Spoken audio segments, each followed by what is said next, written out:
하나님은 33절에서 우리를 고생하게 하시고 근신하게 하심이 본심이 아니기 때문에 그렇게 겸손함으로 주님 앞에 외치면 두려워하지 말라. 두려워하지 말라. 여러분이 하나님 앞에 진정으로 무릎 꿇고 제 입을 대고 내가 진정으로 하나님 앞에 그 믿음의 회복이 일어날 때 여러분 가운데 다가오셔서 하나님께서 하시는 말씀이 두려워하지 말라. 이제는 내가 너희를 회복하리라.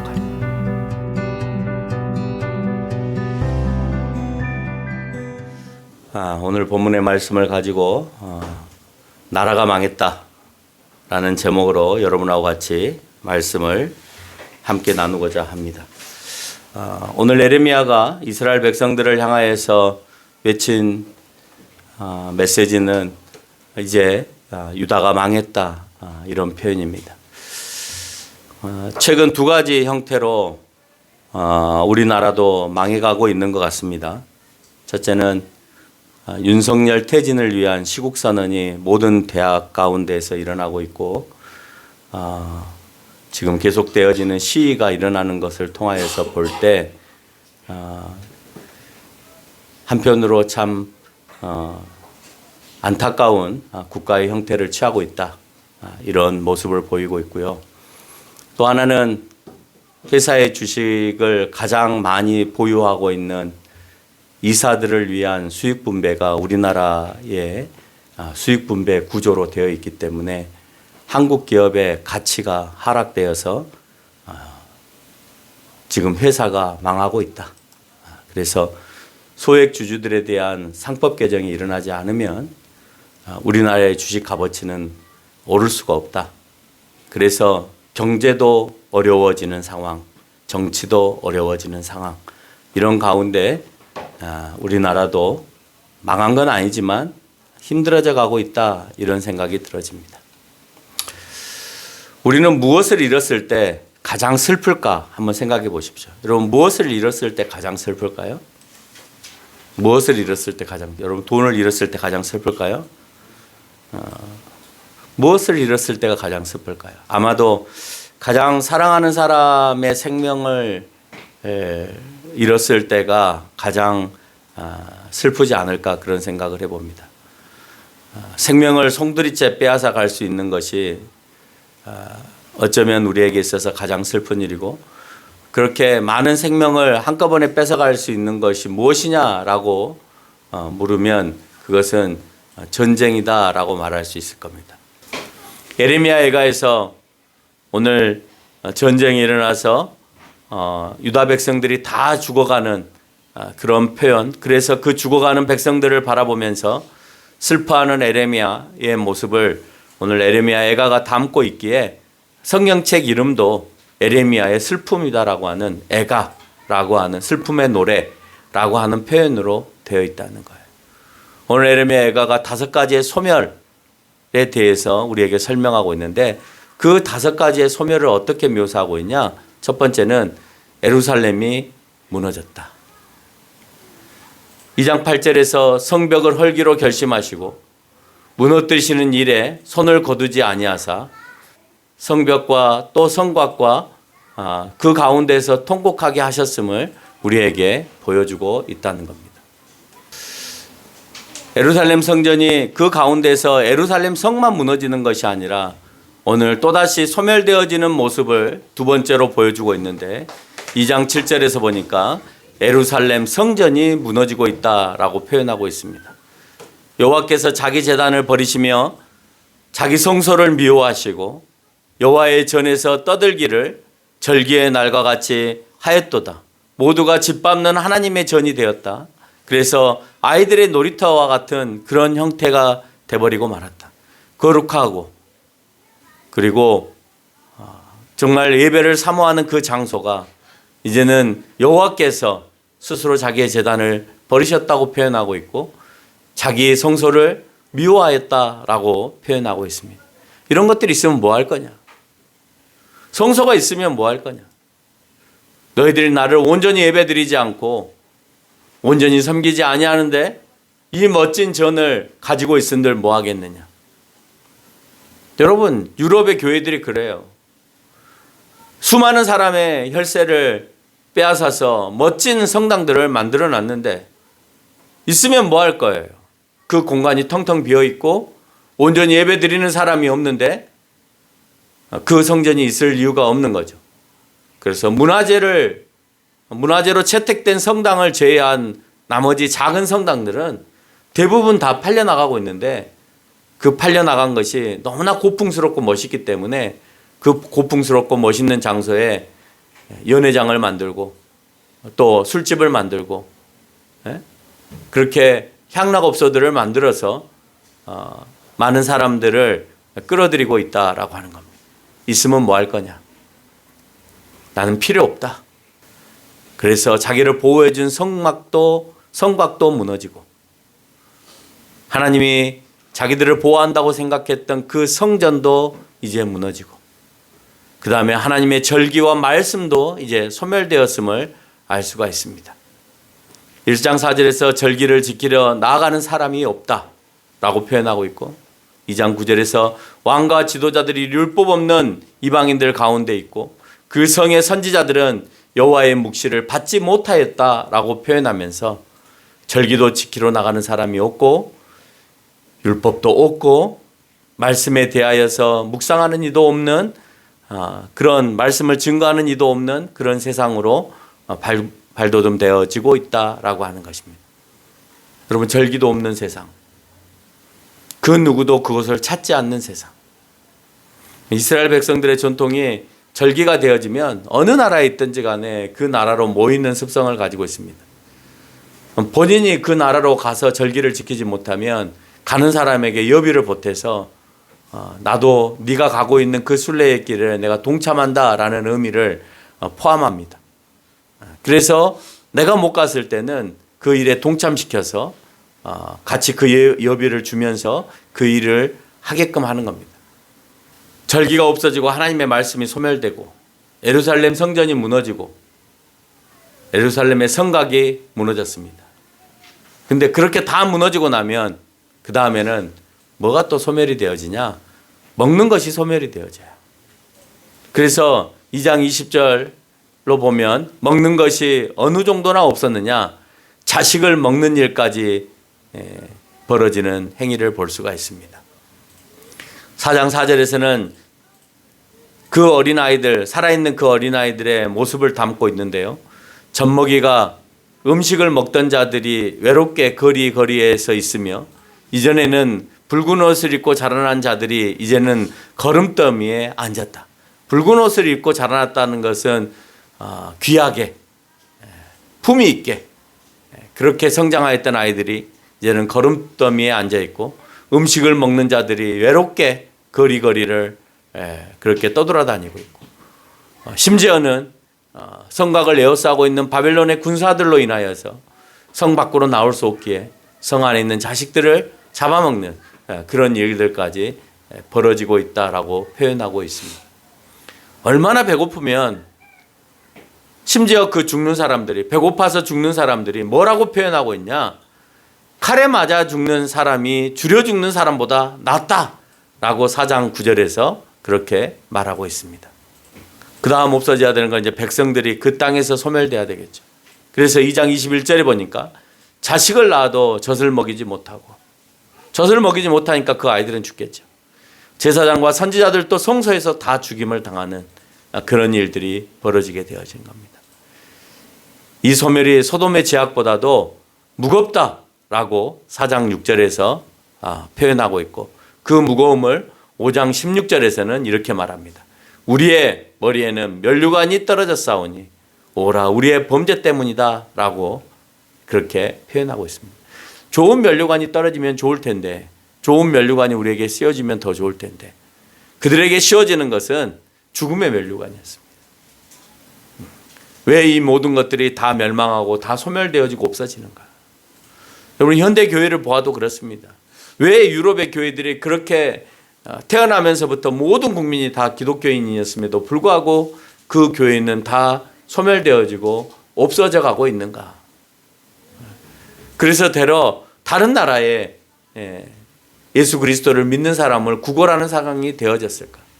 왜 자국 내에 그리스도인이 10%도 되지 않으면서도 불구하고 그 10%도 되지 않은 그 사람들이 왜 자꾸 외국에 선교를 하러 나갈까?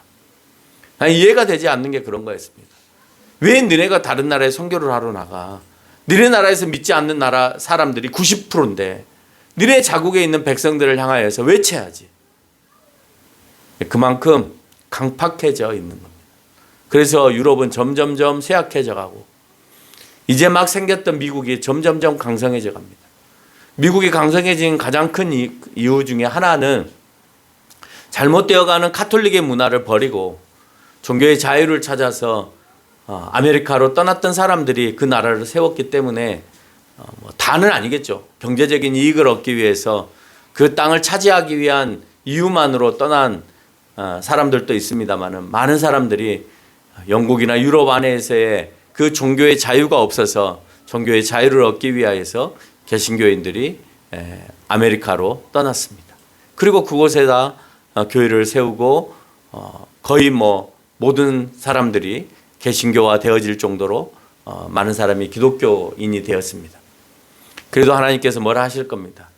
점점점 타락되어 있고 이제는 목사들마저도 미국 사회 안에서 동성애를 찬성하고 동성애를 하는 목사들이 발생하는 그런 상황이 되어지고 있고 또 마약도 마찬가지고 또 그 나라가 점점점 그 교회의 규모들이 사업화되어지면서 사업적 교회로 발전되어져 가는 그 모습들을 발견하면서 미국의 사회도 이제 점점점 침체되어질 수밖에 없다라고 표현되어집니다.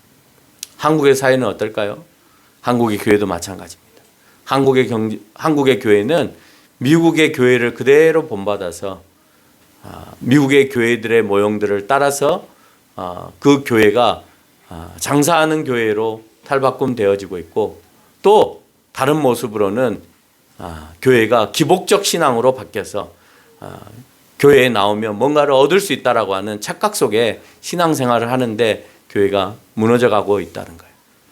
이 모든 소멸의 끝에는 2장 15절과 16절에서 언급하고 있는 것처럼 많은 사람들이 그 모습을 보고 어떻게 하고 있냐?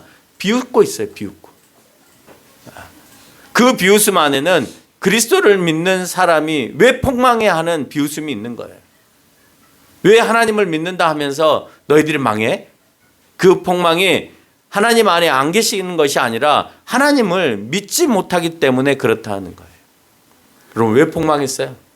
이스라엘 백성들이 왜 폭망합니까? 그 폭망의 원인이 뭡니까?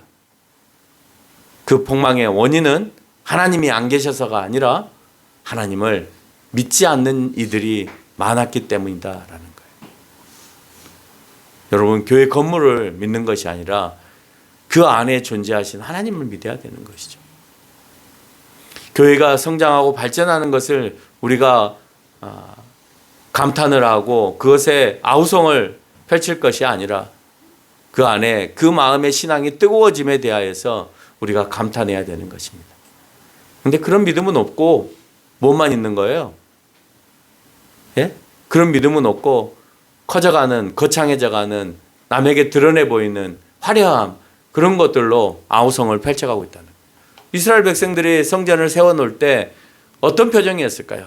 우리도 이방의 다른 나라들처럼 신전을 세워놓고 이제는 여호와를 온전히 제사 지낼 수 있는 그런 공간이 세웠음에 대하여서 아우성을 했을 거 아니에요. 그런데 어느 순간 그 성전을 세워놨는데도 불구하고 아수르나 애굽이나 바벨론과 같은 강성한 나라가 되지 못하니까 그 힘이 저 이방의 신들에게 있구나라고 생각해서 하나님을 섬기기에 앞서서 그 이방의 신들을 쫓아다님으로 인하여서 결국은 스스로 자폭하게 되어졌다는 거예요. 하나님을 믿지 못하면서부터 그 폭망이 일어나게 되어진 것이죠. 그 무너짐은 하나님의 즐거움이 아닌 진노와 아픔이었습니다. 그래서 그 날을 진노의 날이다라고 표현합니다. 유대의 고통이었고 고난이었습니다. 그것으로 끝나는 것이 아니라 에레미야의 슬픔이었고 적들의 비웃음이었다라고 1장 7절은 우리에게 설명합니다. 이런 일을 당한 이유 앞서서 말한 대로 왜 우리가 이런 어려움을 당할 수밖에 없었느냐? 오늘 성경은 그것을 1장 8절에서 분명하게 얘기합니다. 소돔의 죄의 무게보다 무거워서다 라고 표현합니다. 이스라엘이 바벨론으로 포로로 끌려갔을 때 그들의 죄의 무게를 달아보니 그 죄의 무게가 소돔의 죄의 무게보다도 무겁다라고 표현하고 있어요. 예루살렘이 크게 죄를 지었다라는 말로도 그렇게 오늘 에가에서는 표현하고 있다라고 하는 겁니다. 얼마나 컸으면 우리가 가장 죄악된 도시, 그 도시를 말해라 그러면 소돔과 고모라라고 얘기할 수 있습니다. 근데 오늘 바벨론에 멸망당하고 포로로 끌려가는 이스라엘 백성들을 향해서 그 이스라엘 백성들의 죄값이 어느 정도냐라고 물으니까 소돔과 고모라의 죄의 무게보다도 더 크다라고 표현하고 있다는 거예요. 그럼 우리의 죄의 무게는 어느 정도나 되어 있을까요? 어느 정도나 될 것 같아요. 여러분의 죄의 무게는 믿음이 소멸되어지는 무게예요. 믿음이 소멸되어지면 소멸되어질수록 죄의 무게는 점점점 커져가요. 그럼 믿음이 커져가고 있는 것 같아요? 작아지고 있는 것 같아요? 아무것도 아니죠. 왜 폭망으로 갑니까? 내가 열심히 살고 열심히 돈을 벌면 내가 부유하게 되고 잘 살게 되죠. 믿는 사람은 아무리 돈을 쫓아보십시오. 그 돈이 나에게 잡히는지.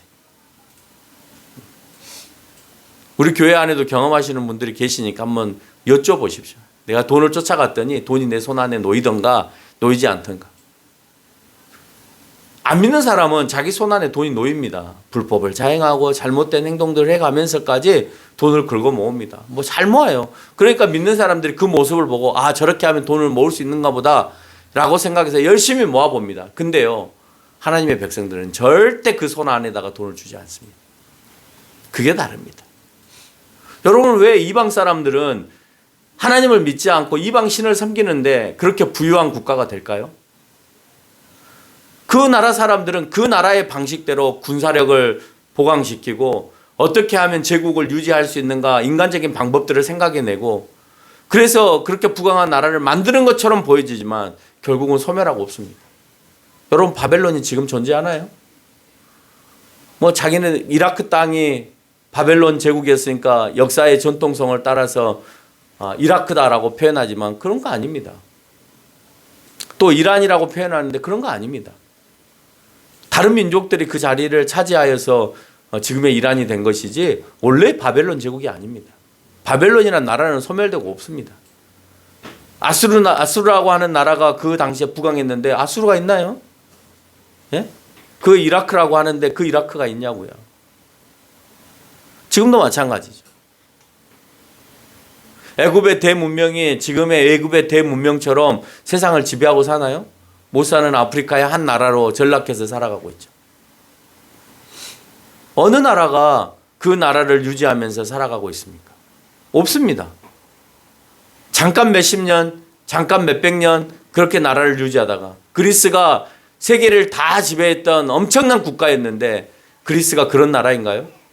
몇 해 전만 하더라도 IMF에 돈을 빌렸어야 되는 나라, 그래서 그리스 산하에 있는 섬을 팔아야 되는 그런 나라로 경제적인 몰락이 되었던 그런 나라입니다. 로마는요, 흔적마저도 없습니다. 로마가 있나요? 로마라고 하는 이름의 도시가 이탈리아 가운데 조그맣게 존재하는 것이지 로마는 없습니다. 그 대형의 로마는. 우리가 잘 생각해 봐야 합니다. 그들이 끝까지 그 신들을 믿었기에 그 나라가 존재하고 있는지. 그렇지 않다라고 하는 것을 오늘 성경은 우리에게 얘기해 주고 있는 거예요. 그들의 방식대로 그 나라가 한순간에 부강해진 것처럼 보이니까 우리가 저렇게 해야 부강해질 거야 라고 잘못된 생각 속에서 그 신들을 쫓고 그 나라를 숭배하는 그런 민족이 되었지만 하나님께서는 그것을 원하지 아니하셨다라고 하는 것을 보여줍니다. 특히 이스라엘 백성들에게 있어서는 그렇습니다. 이스라엘 백성들이 부강할 때는 솔로몬과 다윗 때였습니다. 솔로몬과 다윗 때에 그나마 하나님에 대한 경외로움이 그들 가운데 존재하였기에 그 상황 가운데에서 그나마 짧은 시간 동안 부강해 줬어요. 그러나 솔로몬이 무너짐으로 인하여서 결국 이스라엘은 그때부터 계속해서 이스라엘은 반쪽이 나고 또 소멸되어지는 그런 상황 가운데 놓이게 되어진다는 거예요. 당하지 않아도 되는 고난과 고통을 겪으면서 그 다음 필요한 것은 뭐가 필요할까요?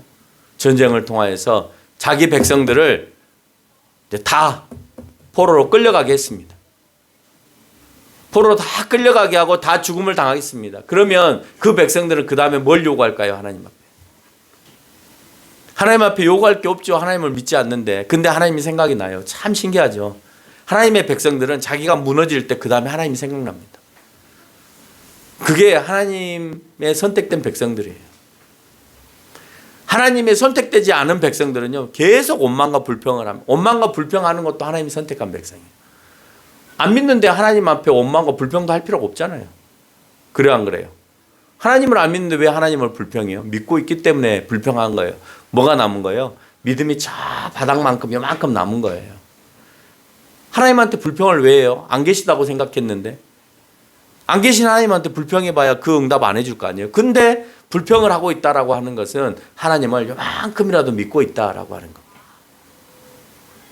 그 사람들이 하는 이유가 그 사람들이 뭘 하겠어요?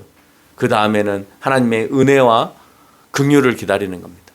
하나님을 다시 신뢰케 하고 회개함 가운데에서 하나님의 자비하심과 신실함이 우리를 다시 구하시겠다라고 하는 생각으로 다시 바뀌는 거예요. 우리를 보호해 준 것이 성이 무너지면 안타까운 일이었지만 성이 무너져서 우리의 가족의 포로로 끌려가면 더 안타까운 일이었고, 그러나 더 안타까운 일은 그들이 하나님의 보호 아래 있지 못하다는 것이 더 뼈아픈 안타까움이었다는 거예요. 여러분, 성 무너진 거 안타깝죠. 성이 무너지면 우리가 다 포로로 끌려갈 거니까. 아니나 다를까 우리의 성이 무너지고 난 다음에 그들이 죽임을 당하고 포로로 끌려갑니다. 그런데 오늘 에레미야에서는 에레미야가 외치는 것은 그것이 안타까운 게 아니야. 그게 안타까운 것이 아니라 너희를 보호해 주는 것은 성과 성전이었던 것이 아니라 하나님의 진정한 보호함이 너희 가운데 없었기 때문이야. 너희에게 하나님의 보호함이 없는 것에 대해서 더 뼈아픔이 너희 가운데 자리 잡혀 있어야 돼. 우리는 누군가의 보호가 진짜 보호하심으로 착각하는 경우가 있어요. 진짜 하나님의 보호는 빠져버리고 누군가에 의해서 내가 보호받는 것에 있어서 그걸 불안해하는 경우들이 있단 말이에요. 여러분, 누군가의 보호는요, 순간 끝날 수 있어요. 그거는 내가 평생 장담할 수 없는 보호예요. 여러분이 하나님의 보호 가운데서 벗어났다는 것에 대해서 두려워하고 무서워해야 되는 거예요. 1장 16절에서 에레미야의 슬픔은 파괴의 슬픔보다는 내 생명을 회복시켜줄 자가 멀리 떠났다라고 하는 것에 대한 슬픔이었어요. 내 생명을 회복시켜줄 자가 멀리 떠났다. 여호와께서 나에게서 떠남이 더 슬픈 일이라고. 다른 것이 떠난 것이 중요한 게 아니에요. 다른 것이 멸망된 게 중요한 것이 아니라 내 마음 가운데 하나님이 소멸되어진 것이 더 슬픈 일이다라는 거예요. 그렇게 심판하시는 하나님께서는 예루살렘 성이 파괴되어지고 성전이 파괴되어지고 자신의 백성들의 이름을 당하게 되는, 그러나 에레미야처럼 너무 오늘 하나님께서는 그 자기 백성들이 죽어나가고 고통스러워하고 아파하는 그 모습을 에레미야만큼이나 오늘 하나님께서도 아파하고 계시다라고 하는 거예요. 여러분, 심판하셨으니까, 하나님께서 심판하셨으니까 하나님은 통쾌하고 계실까요? 네? 너희가 내 말을 듣지 않았으니까 내가 성전을 헐고, 너희가 말을 듣지 않았으니까 내가 성을 헐고, 너희가 내 말을 듣지 않았으니까 너희를 죽음 가운데 이르게 하였다라고 했으니, 하나님은 거봐라, 내 말 안 들었으니까 정말 너희들이 그 죽음이나 그 포로로 끌려가는 모습이 통쾌하다 그러실까요? 아니에요. 오늘 에레미야도 아파하고 있잖아요.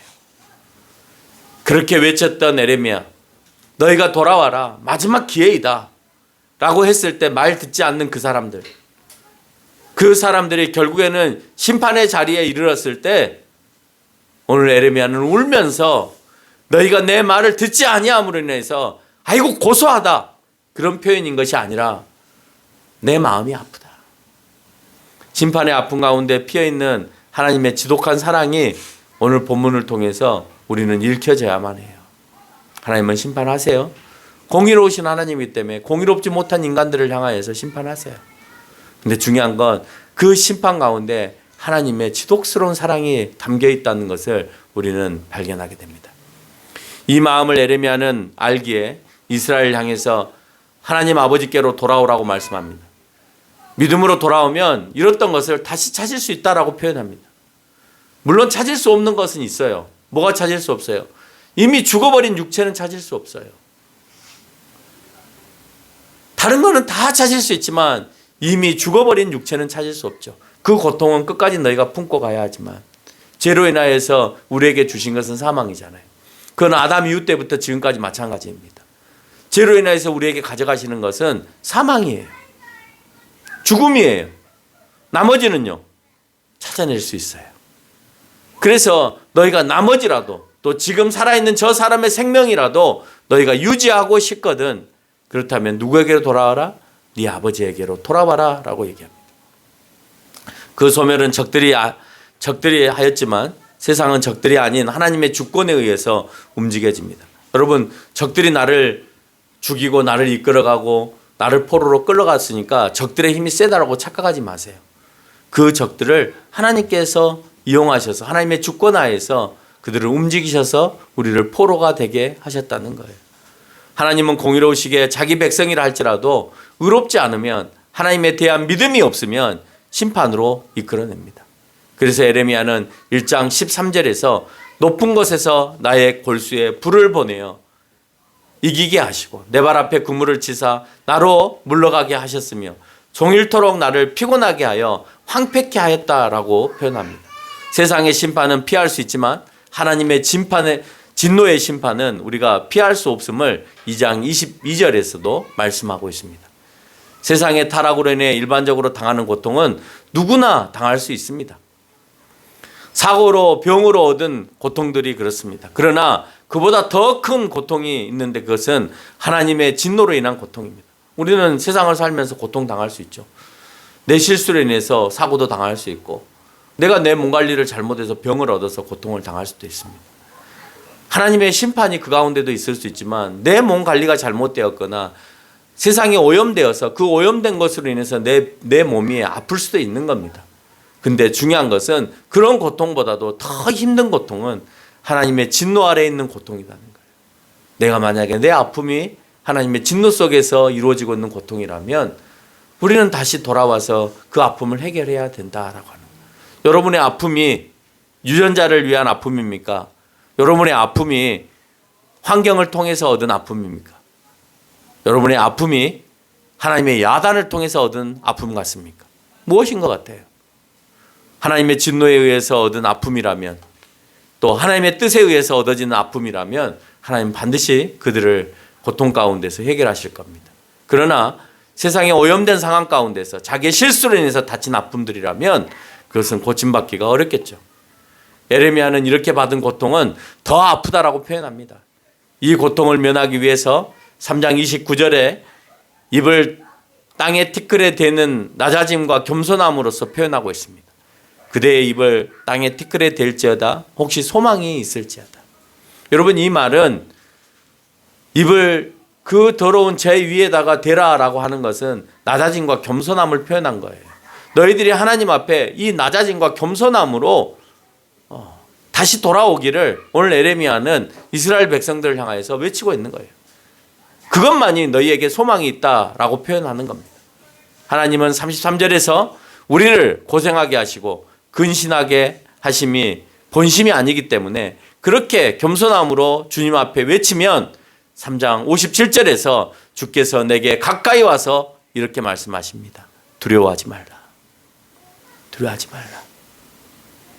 여러분 모두가 여러분이 처한 어려움 가운데에서 오늘 이 시간에 내가 하나님 앞에 기도할 때에 우리 가운데 하나님이 자정하셔서 하시는 말씀이 두려워하지 말라라고 하는 메시지였으면 좋겠습니다. 여러분이 하나님 앞에 진정으로 무릎 꿇고 제 입을 대고 내가 진정으로 하나님 앞에 그 믿음의 회복이 일어날 때 여러분 가운데 다가오셔서 하나님께서 하시는 말씀이 두려워하지 말라. 이제는 내가 너희를 회복하리라.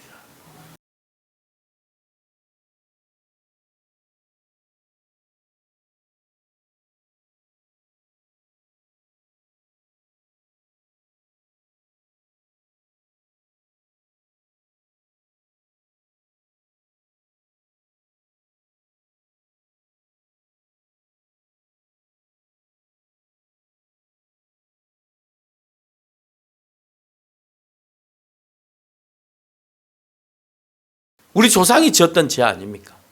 그러니 우리를 회복시켜 주세요 라고 말하지만 하나님께서는 하나님의 때가 아직 있기 때문에 그들을 그 가운데서 진정으로 하나님을 더 알기까지 하나님의 계획과 작정 속에 아직도 놓아두고 계시다라고 하는 거예요.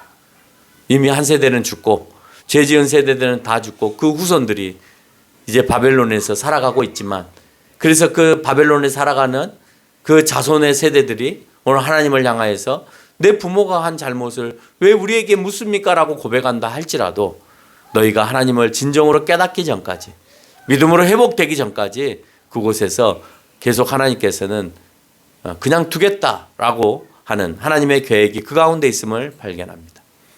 결론을 맺겠습니다. 하나님의 백성들의 멸망은 하나님에게서 벗어남이었습니다. 하나님에게서 벗어남은 늘 말했지만 하나님이 필요 없다라고 하는 교만에서 나옵니다. 이제 하나님 필요 없어. 나 저 아수르의 신을 믿고 나 저 바벨론의 신을 믿을 거야. 왜? 저 나라가 강성한 걸 보니까 저 나라의 신들이 세기 때문이야. 그렇기 때문에 내가 저 신들을 믿을 거야. 그 말은 내가 하나님을 버림에 대한 교만이 우리 가운데 있기 때문이다라고 하는 거예요. 하나님이 필요 없으니 당연히 하나님의 능력과 보호도 필요 없다는 말이에요. 하나님 필요 없어 라는 말 안에는 하나님 당신이 나에게 주고자 하는 능력도 내가 필요 없고 하나님이 오늘 나에게 보호하시는 그 보호도 필요 없다라는 그런 증언이 되어지는 거예요. 하나님만 백성을 잃은 것이 아니라 그들이 하나님을 잃은 겁니다. 죽어가는 그 백성들, 포로로 끌려가는 그 백성들에 대한 하나님의 안타까움이 있죠. 하나님은 그 가운데서 자기 백성을 건져내실 수 있고 만들어내실 수 있습니다. 근데 중요한 건 그들은 하나님을 잃어버렸습니다. 우리가 하나님을 잃어버리면 안 됩니다. 하나님은 늘 계시기 때문에 잃어버릴 수도 없습니다. 근데 하나님의 능력과 보호가 우리 가운데 임하지 않는다면 나에게는 아무런 하나님의 은혜가 느껴지지 않는 가정이야. 나에게는 지금까지 하나님의 은혜가 무엇인지 하나님의 능력이 무엇인지 한 번도 체험한 적이 없어 라고 한다면 여러분은 가장 슬픈 사람일 수 있습니다. 하나님의 이름은 물질과 생명을 이름보다도 더 값진 천국을 이룬 것임을 여러분이 깨닫고 살아가는 저와 여러분이 되시기를 바랍니다.